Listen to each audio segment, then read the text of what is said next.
The thing about hiring assassins to kill a human, as the galaxy would soon remember in excruciating detail, is that it requires a fundamental misunderstanding of evolutionary pressure.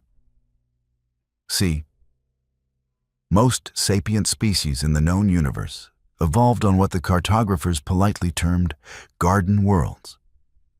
Planets where the most pressing daily concern was whether to photosynthesize before or after lunch. Then there was Earth. Earth, that rotating sphere of concentrated hostility, where everything from the bacteria to the weather actively conspired toward creative forms of extinction. But we're getting ahead of ourselves. The Intersystem Scholastic Institute occupied a pristine station orbiting the diplomatic neutral zone of Sector 7, a monument to interspecies cooperation and higher learning that cost more than most planetary defense budgets. Its halls gleamed with that particular sterile shine that screamed. Funded by people who've never had to clean anything themselves. Here, the galaxy's brightest gathered to study everything from quantum mechanics to interpretive philosophy, all while pretending that 15 different species with 15 different biochemistries could share cafeteria space without incident. They couldn't, of course. Last month's noodle incident had required biohazard teams. The Institute prided itself on diversity. Attendance rosters included the crystalline Vethrik, who communicated through light refraction and found the concept of indoor voices baffling.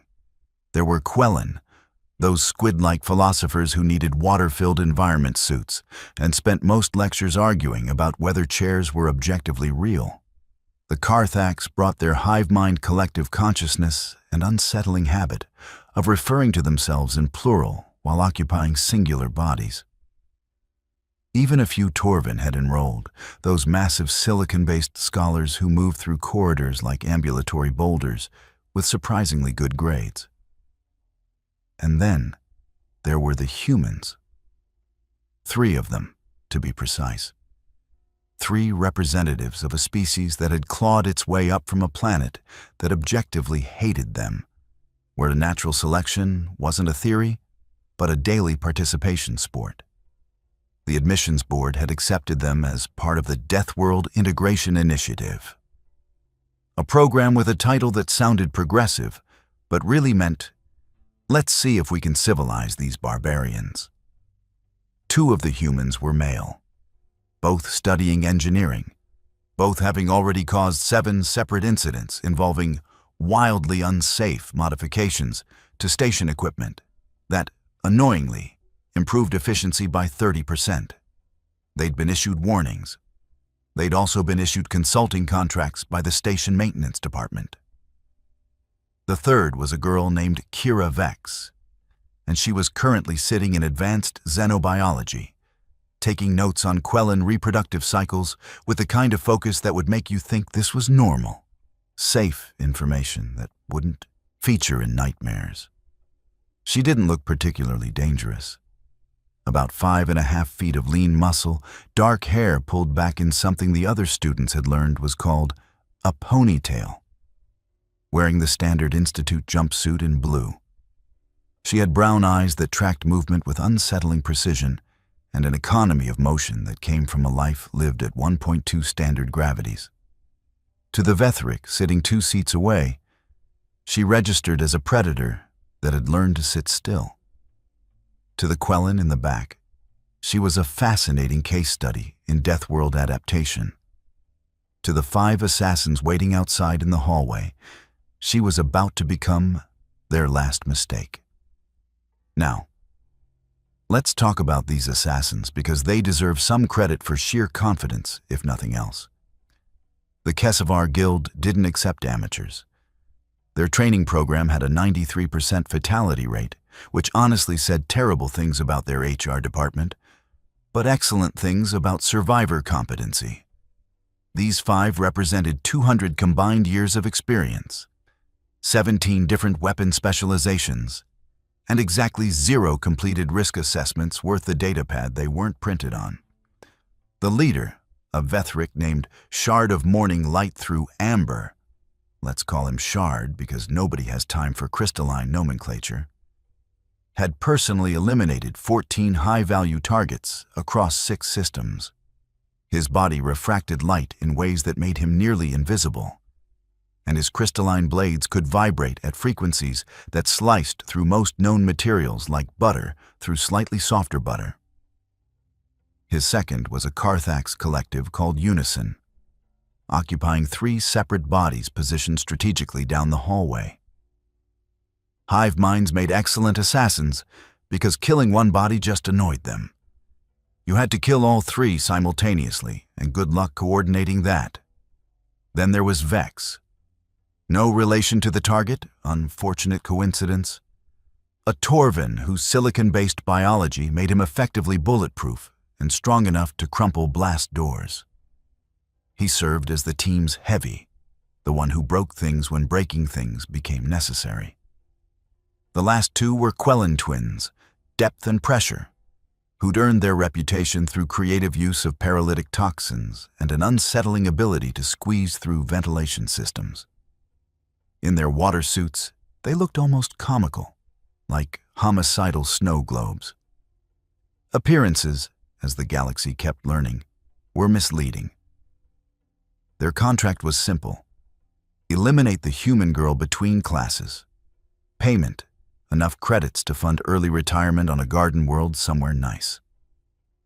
The client: anonymous, but clearly someone with substantial resources and a grudge. The briefing materials had been comprehensive, including full biometrics, schedule, known associates, and a threat assessment that labeled her elevated risk, but manageable with proper preparation. That threat assessment had been compiled by analysts who'd never met a human. Target exits room 74 Alpha in approximately 2 minutes. Shard communicated through the team's neural link, his crystalline structure pulsing with light. Positions confirmed. Unison's 3 bodies clicked affirmation from their scattered locations. Vex rumbled something that might have been agreement or indigestion, hard to tell with silicon-based species. The Quellen twins bubbled acknowledgement from inside their suits. The plan was elegant in its simplicity. Shard would initiate with a neural disruptor pulse. Humans had centralized nervous systems, ridiculously vulnerable to electromagnetic interference. While she convulsed, Depth and Pressure would inject her with enough paralytic to stop a Torvin's heart. If, somehow, she remained functional. Vex would provide blunt force trauma until biology surrendered to physics. Unison would handle anyone who tried to interfere, and they'd all be off station before security finished processing the incident report. "She's just a student," Depth transmitted, tentacles curling with anticipation inside his suit. "Barely into her 2nd year. This is almost unfair." "Console yourself with the credits," Shard replied, positioning himself to maximize surprise. "Though I admit I expected more challenge from a Deathworlder." Here's what the assassins knew about humans. They came from a high-gravity world with an oxygen-rich atmosphere, possessed remarkable endurance, and had an unfortunate tendency toward violence when stressed. Their files noted enhanced pattern recognition, persistence hunting instincts, and a disturbing ability to function through injuries that would incapacitate most species. Here's what the assassins didn't know. Humans were ambush predators with prey animal anxiety, a combination that evolution had refined into something approaching precognition for danger. Humans could detect threats through unconscious processing of environmental cues that their conscious minds hadn't even registered yet. They called it intuition, or gut feeling, or sometimes just something feels wrong. Kira felt it the moment the lecture ended. Professor Kulvin was wrapping up his explanation of Quellen metamorphic stages when Kira's hindbrain started screaming. Nothing obvious, just that peculiar sensation of being watched, of spaces that felt wrong, of air pressure that had shifted in ways her consciousness couldn't articulate, but her instincts absolutely could. She gathered her datapads slowly, scanning the room without appearing to. Her classmates were filing out normally. Professor Kulvan was organizing his notes. Nothing seemed off, but every nerve ending she possessed was insisting otherwise. Humans, see, had survived everything from saber-toothed cats to ice ages to each other by listening when their instincts screamed. Kira's instincts weren't screaming. They were air raid sirens. She stood, adjusting her backpack, running through probabilities. Could be nothing. Could be paranoia from too much coffee and too little sleep. Could also be something very real. Because the Institute had received 3 credible threats against human students this semester alone, and dismissing survival instincts was how you became an evolutionary dead end. The classroom door slid open. Standard corridor beyond, sterile and bright. Students moving between classes. Everything normal except for the part where it absolutely wasn't. Kira stepped through the doorway and immediately cataloged everything wrong. A Vethrik positioned at an angle that provided no strategic value for normal movement, but excellent positioning for an ambush. 3 Carthax bodies spaced too perfectly for coincidence. A Torvan loitering near a support column for no apparent reason. 2 Quellan in environmental suits near a maintenance access that led nowhere students needed to go. Her conscious mind took maybe half a second to process this. Her body was already moving. Shard fired his neural disruptor exactly when planned. It hit empty air where Kira should have been, because Kira had already dropped into a roll that carried her past his firing line, while her hand came up holding something that made the assassin's targeting computers scream warnings. Humans called it pepper spray. The Institute's security called it contraband chemical deterrent. Kira called it insurance, because while the galaxy thought humans were paranoid, humans thought the galaxy was dangerously naive. The spray hit Shard's crystalline matrix and immediately exploited a weakness nobody had considered. Vethrik bodies were designed for light refraction, which meant lots of surface area and porous structures. The capsaicin compound, designed to trigger pain receptors in mammals, found all sorts of interesting crystalline structures to interact with. Shard's carefully controlled light refraction became chaotic disco ball, his entire body broadcasting his position while his pain receptors, and yes, crystalline life forms had those, lit up like a supernova. Contact! Unison's 3 bodies moved in concert, producing neural whips that crackled with energy. Kira was already inside their reach, because humans had learned to fight things bigger and stronger than themselves by getting too close for those advantages to matter. Her elbow took 1 Carthax body and what might have been its throat, dropping it immediately. The collective consciousness screamed through all 3 bodies, and in that moment of disorientation, Kira's boot found the knee joint of body number 2. The thing about hive minds is that they're excellent at multitasking right up until you introduce enough pain to overwhelm their processing. Kira introduced that pain enthusiastically. Depth and pressure came from behind, tentacles extending with paralytic-coated tips that could drop a Torvan in seconds. Would have been a perfect strike if humans weren't evolved to track motion through peripheral vision that could spot predators while appearing to look elsewhere entirely. Kira twisted, grabbed 1 tentacle, and did something that shouldn't have been possible for her size and species. She yanked the Quellan clean out of his environmental suit. The thing about Quellan is that they need water pressure to maintain their form. Remove that, and physics becomes very unkind. Depth made a sound like a dying balloon as his body lost cohesion, tentacles flailing uselessly. Pressure, showing more sense than her twin, released a toxin cloud from her suit's emergency reserves.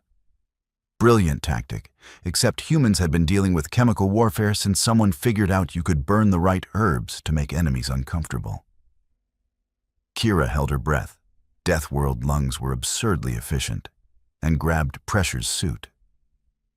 Here's something the galaxy consistently underestimated. Human grip strength.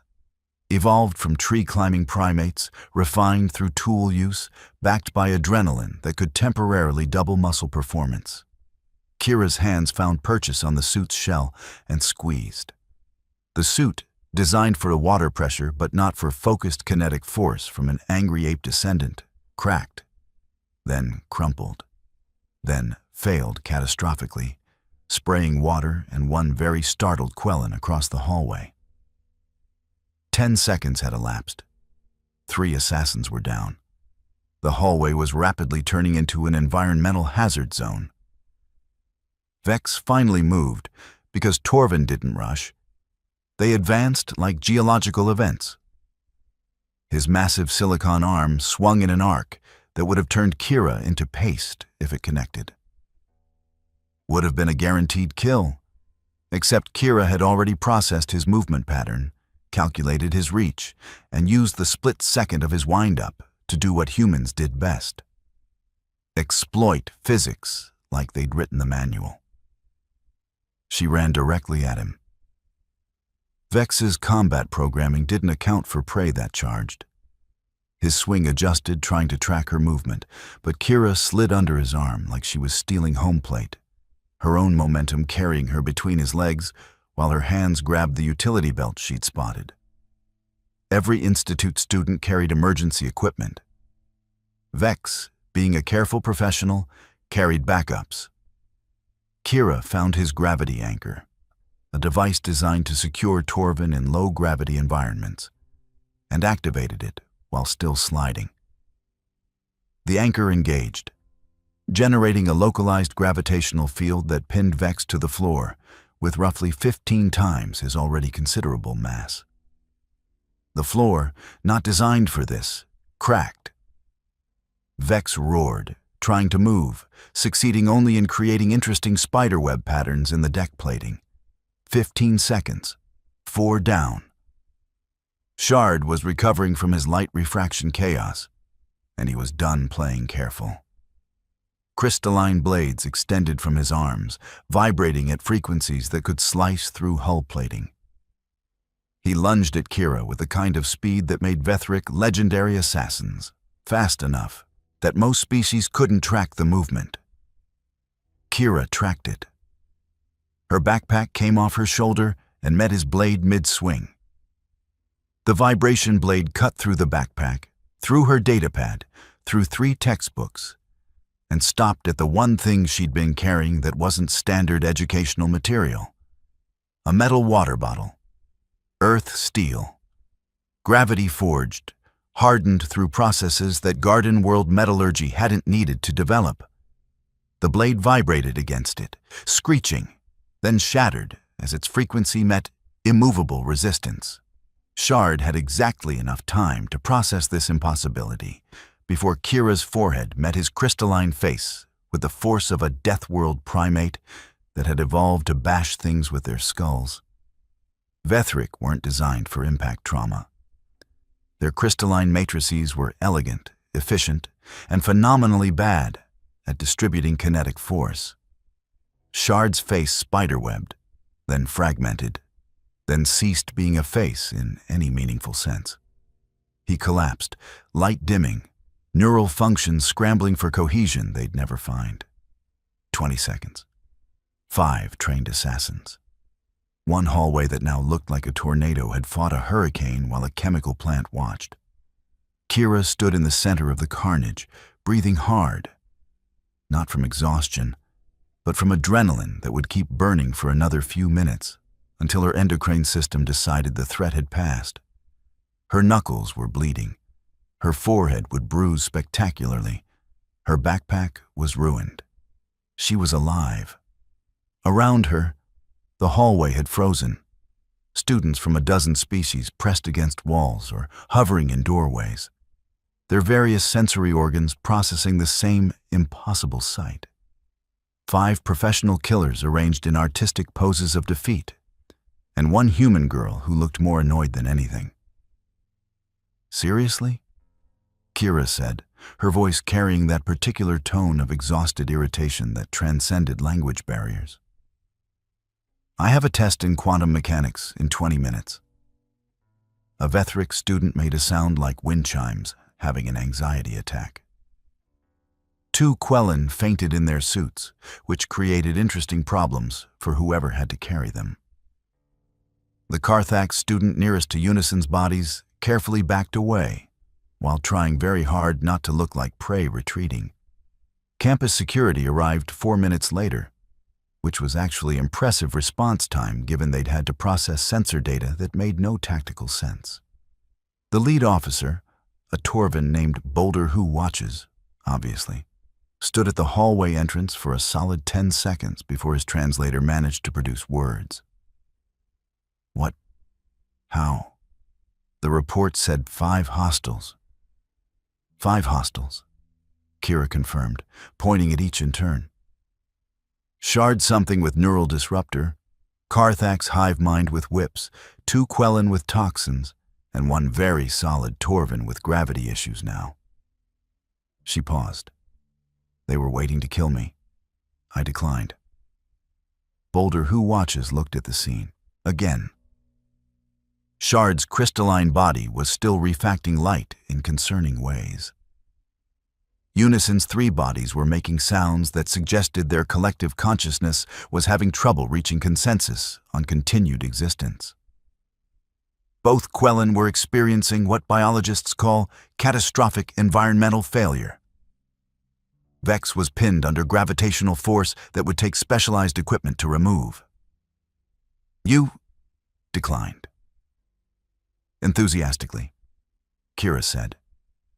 She was checking her fingernails now, adrenaline fading, leaving behind the kind of exhaustion that came from burning through 3 days' worth of energy in 20 seconds. Look, I get it. Humans are scary, Deathworld nightmares. We're all very terrifying. But could someone please note for the record that I didn't start this? They were literally waiting to murder me. A medical team arrived, saw the scene, and immediately began arguing about triage priorities in 5 different languages simultaneously. The Quellan medics were insisting their species needed water urgently. The Vethric team was concerned about crystalline matrix repair. The Carthax specialists were having philosophical debates about treating a distributed consciousness. Nobody was particularly concerned about Kira, because aside from some bleeding knuckles and an impending bruise, she was fine. Deathworld fine, which meant she'd probably go for a run later to burn off residual stress. Boulder Who Watches pulled up his incident report template and stared at it like it had personally offended him. The form had categories for various types of violence, but nothing quite captured student disassembled 5 professional assassins with improvised weapons and attitude. I need your statement, he said eventually. Sure, they attacked. I defended myself. Biology happened. Kira shrugged. Pretty standard Tuesday. This is Thursday. Is it? Sorry, midterms have me confused. The security chief looked at her, then at the carnage, then back at her. You do understand that these were Kesvar Guild assassins? Top tier? The kind that governments hire for extremely expensive problems? Cool, Kira said. Can I go? Seriously, quantum mechanics test. Professor Seven doesn't accept survived assassination attempt as an excuse for tardiness. Boulder Who Watches realized he was dealing with a human, which meant standard protocols were more suggestions than rules. No, you absolutely cannot go. There's going to be an investigation. We need witness statements, medical evaluation, incident documentation. This is a major security breach. Right, because I'm the security breach. Kira sat down against the wall, pulling out her datapad. No, wait, that was destroyed. She sighed. Fine. but someone's buying me a new data pad and reimbursing my textbooks. Do you know how expensive advanced xenobiology texts are? Over the next 3 hours, the Institute descended into the kind of administrative chaos that made interstellar war look organized. Witness statements contradicted each other because different species perceived time and space differently. The medical team couldn't agree on how to treat the assassins because their injuries were each uniquely catastrophic. Security had to seal off the entire corridor while specialists analyzed the crime scene. Meanwhile, the galactic news networks were having a field day. Someone had leaked footage from the hallway sensors, and within an hour, Deathworld Girl Destroys Assassins was trending across 47 systems. The Institute's public relations department was fielding calls from everyone from news agencies to military recruiters to a Vethric crystal sculptor who wanted to do a commemorative piece. The human embassy called expressing concern, which was diplomatic speak for, "We told you this might happen, but nobody listened." The Kesavar Guild issued a statement declining further contracts involving human targets and offering refunds to existing clients. 3 separate mercenary companies quietly updated their threat assessment protocols to flag humans as extreme risk, avoid engagement. In the Institute Director's office, Administrator Kelvon, a dignified Quellan whose water suit was currently displaying stress patterns, reviewed the incident reports with the kind of resignation that came from knowing this would become a case study in security textbooks. 5 assassins, he said quietly. Professional killers with decades of experience. Defeated by one second-year student in 20 seconds. His security chief, present via hologram because he was still managing the crime scene, made a gesture that translated roughly to, "I tried to warn everyone, but nobody listens to security." "The problem," Kelvon continued, "is that she's not even our most combat-capable human student. The 2 engineers have been running combat simulations against station security for fun. They have a 97% win rate. 98% as of yesterday," security corrected glumly. "They figured out how to hack the gravity plating." Kelvon's suit bubbled with what might have been laughter or tears. The Deathworld Integration Initiative was supposed to prove humans could be civilized. Instead, we've demonstrated that civilization is a very thin veneer over evolutionary optimization for violence. To be fair, security said, she didn't want to fight. She wanted to take her test. They initiated hostilities. Yes, and they learned an important lesson about assuming you're the apex predator. Kelvon pulled up Kira's file. Exemplary grades, no prior incidents, several commendations from professors for collaborative work. She tutored Vethric students in mathematics and helped Quellan classmates with physical tasks their tentacles couldn't manage. By every metric, she was a model student. She'd also just turned a hallway into an impromptu anatomy lesson using nothing but reflexes and aggression. "What do we do?" security asked. "What can we do?" Kelvon responded. She defended herself. Legally, ethically, she did nothing wrong. The assassins are the criminals here. The other students are terrified. Then they've learned something valuable about Deathworlders. Kelvon switched off his display. Schedule a mandatory assembly on human biology and psychology. Make it clear what humans are capable of and why antagonizing them is inadvisable. And update our security protocols to reflect the reality that our most dangerous elements are also our most fragile-looking students. Should we expel her? For what? Successfully defending her life? Kelvon made the Quellan equivalent of a headshake. No, but I am going to have a conversation with all 3 human students about proportionality. That conversation happened the next day, after Kira had finally taken her quantum mechanics test, aced it naturally, and the Institute had managed to clean the hallway. The three humans sat in Kelvan's office, looking appropriately serious, while the administrator tried to figure out how to discuss violence with species evolved for it. "I understand you were defending yourself," he began carefully. "Yes, sir," Kira replied. "And I'm not criticizing your actions." "Okay. But there's been concern about human capabilities." The other two humans exchanged glances. Marcus Chen, the taller engineer, spoke up. "Sir, with respect, what were we supposed to do? If someone tries to kill Kira, should she just let them?" "No, of course not, but perhaps what?" Zara Okoye, the other engineer, leaned forward. "Use less violence? They were professional assassins. This wasn't a misunderstanding at a bar. They came to kill her." Kelvan's suit bubbled uncomfortably. "I'm simply asking if there was a way to resolve this with less devastation." "Sure," Kira said. "They could have not tried to murder me. That would have resulted in significantly less devastation for everyone."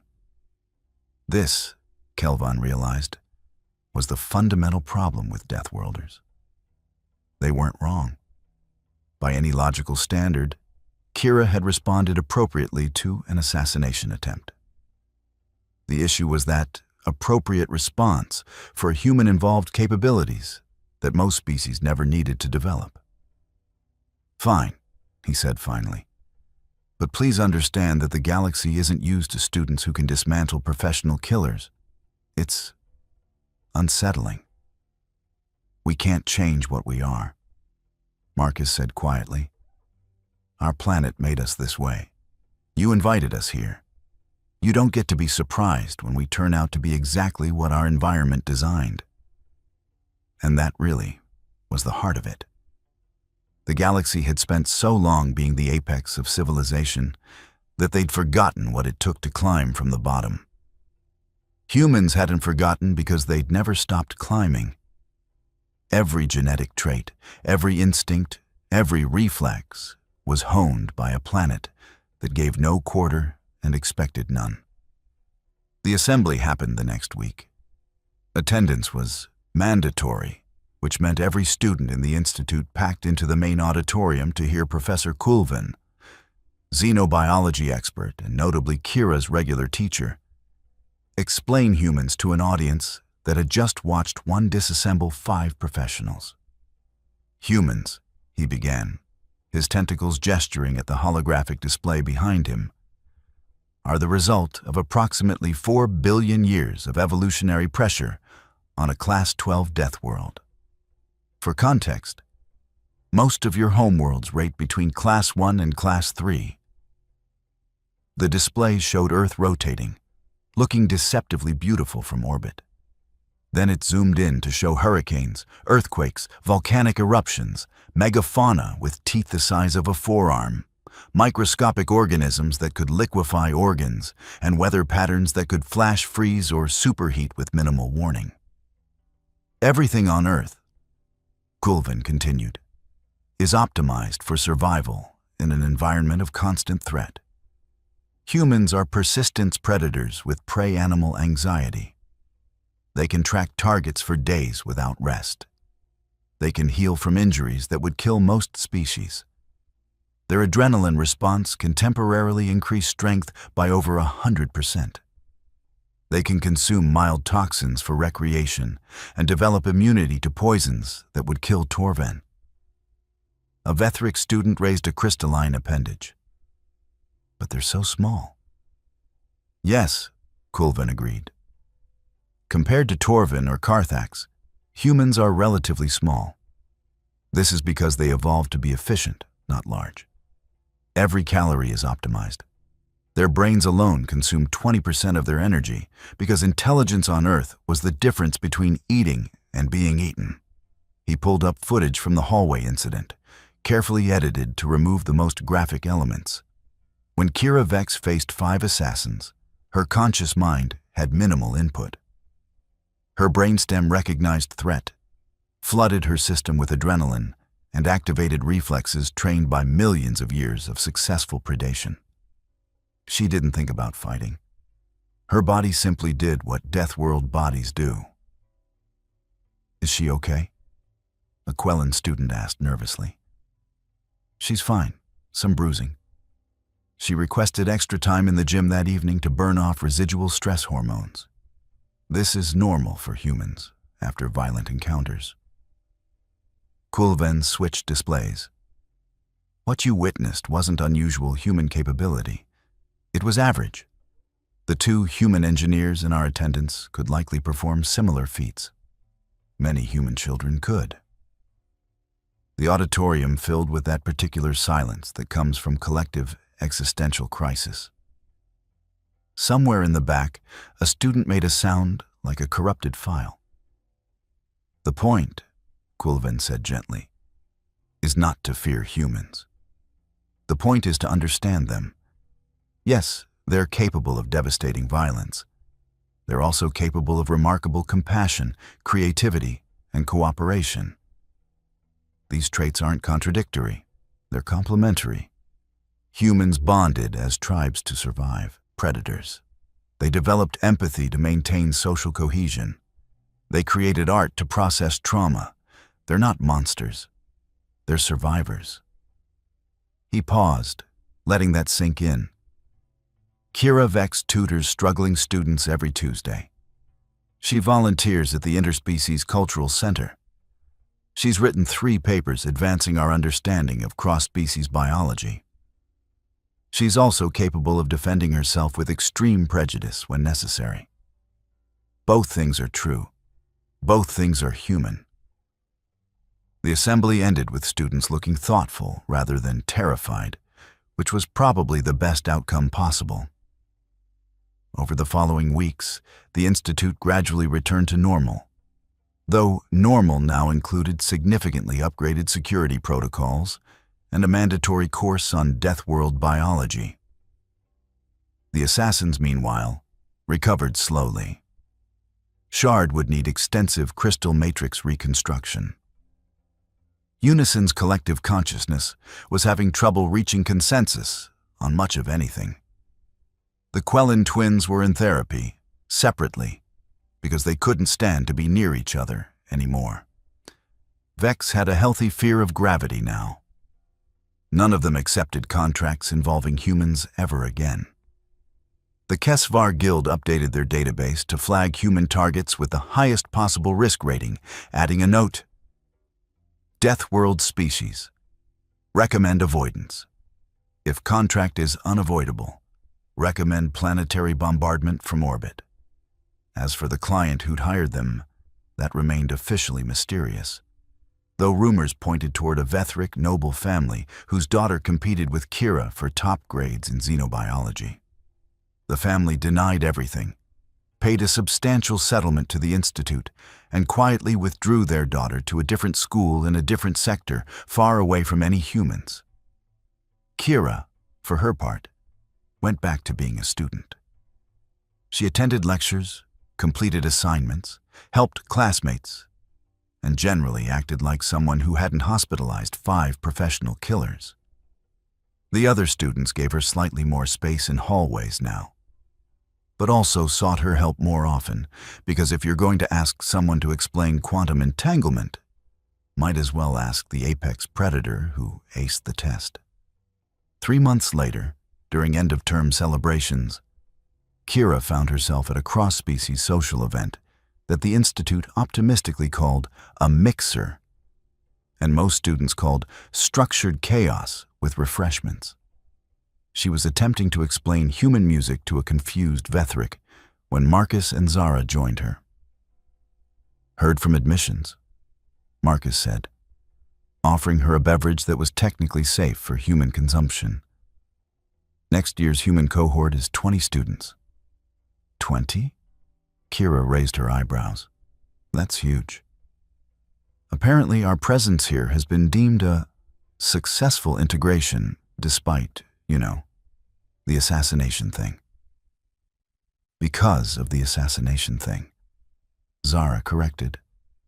Nothing says safe environment like students who can defend themselves from professional killers. They laughed, that peculiar human laugh that other species found unsettling. The sound of primates acknowledging absurdity while their hindbrains cataloged exits and threat vectors because evolution didn't take breaks. Across the room, Administrator Kelvon watched them with something between pride and resignation. The Deathworld Integration Initiative had succeeded, just not in the way anyone planned. Humans couldn't be civilized in the traditional sense because they were already civilized, just in ways that acknowledged their nature rather than denying it. The galaxy would adapt. It always did. Species that had never needed to fight would learn from those that fought to exist. Garden worlds would understand death worlds. And maybe, just maybe, the next time someone decided to hire assassins to kill a human, they'd remember what happened in a hallway at the Intersystem Scholastic Institute, when 5 professionals learned that humans were called Deathworlders for a reason. Kira Vex finished her beverage, made a face because alien drinks always tasted like liquid disappointment, and headed back to her dorm. She had studying to do, friends to message, and a life to live. The fact that she could also disassemble trained killers with improvised weapons was just another item on her resume, filed somewhere between fluent in 3 languages and can do differential equations drunk. That's the thing about Deathworlders. They don't see themselves as exceptional. To them, surviving is just what you do. It's everyone else who makes a big deal out of it. The galaxy was learning that lesson slowly, one surprised species at a time. And somewhere in the administrative offices, threat assessments were being rewritten, security protocols updated, and a new understanding was emerging. Humans weren't the monsters you had to fear. They were the monsters you wanted on your side. Which was probably the smartest conclusion anyone had reached all year. Claude can make mistakes. Please double-check responses.